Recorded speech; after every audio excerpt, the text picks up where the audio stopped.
The National Trust appears to be in trouble. There is a company called Restore Trust that has been set up. It is actively campaigning against the National Trust because it claims that the National Trust, which is a charity, has gone woke.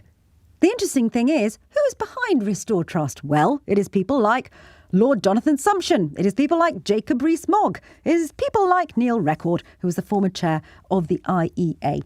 They say that the National Trust was wrong, they say, to have put out a statement after Rishi Sunak did his green policy U-turn to say that future generations, quoting from the statement now, future generations will ask why, after these stark signs of wildfires and floods, the government would put this country's global leadership on climate change into reverse.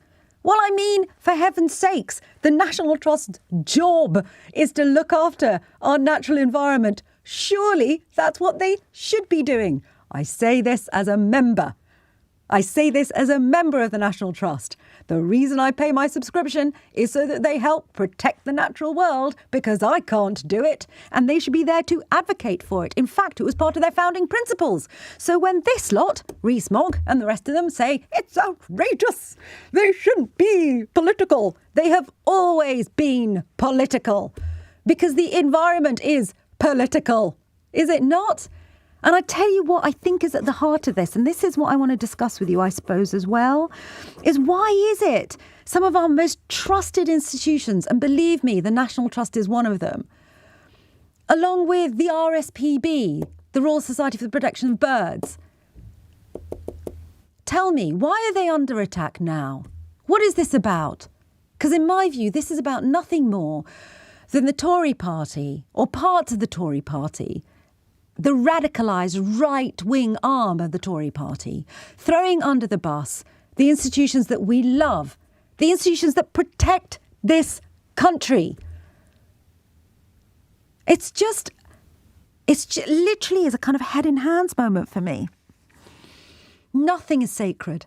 Genuinely nothing is sacred when it comes to these, what I think are political extremists, frankly, on the very, very far-right fringes of the Conservative Party. Because I tell you what, the Conservative Party should be keen on conserving. And that includes the natural world.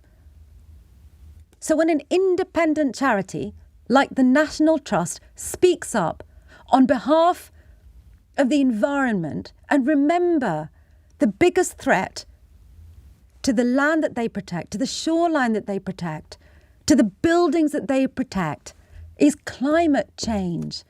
They're simply doing their job. But instead, you have these people, Restore Trust, a company, you can look them up, a company's house.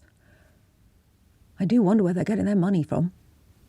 With people like the former chair of the IEA, a right-wing think tank, and Jacob Rees-Mogg, and others who have very, very right-wing connections, when they set up a company to campaign to influence the vote at the AGM of the National Trust, I will go so far as to say, as I think, it's dangerous.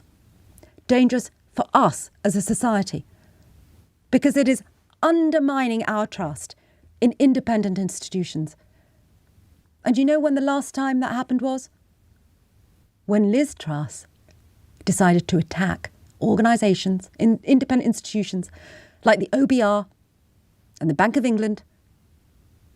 And then she announced her little mini budget that was a major catastrophe, and it tanked the economy. So if you're sitting at home thinking, why is Sangita so bothered? She's so bothered because all this stuff has consequences. The National Trust has been there, is it at least over 100 years, maybe even more? It has. To protect our natural environment, our built environment, and I wish they'd get involved with our rivers and streams and stop raw sewage being poured into them with abandon without the joke fines that are built into the business model of these water companies. How dare they? These bodies, like the National Trust, like English Heritage, are supposed to be independent. They are trusted to take care of the most precious built and natural environment without fear of being hounded, threatened, and abused, and they're trying to configure the National Trust by getting their, I can't say what I want to call them, onto the preferred board. Candidates. I think we'll use that phrase, shall we, Claire? Yeah, but get them onto the board. I mean, it's similar. It makes me so angry also as a black person. Also, what this cabal want to do is dump, I support it wholeheartedly, but they want to put the memorial to the Nazi Holocaust right in front of the memorial to the African Holocaust, the Buxton Fountain in Victoria Gardens, and they're threatening to move it or obliterate it, so we black people who actually treat it as some sort of a shrine, we take our children there because it's the only memorial to the African Holocaust, they're going to move it or they're going to make it inaccessible. But these Tories, this cabal, this bunch of, in my opinion, natural sabotaging lunatics are just trying to take over our country, configure it in their image, and control everything. I mean, we can't wait a year to get rid of them. I don't know what we're going to do, but we've got to protect our natural environment and our built environment.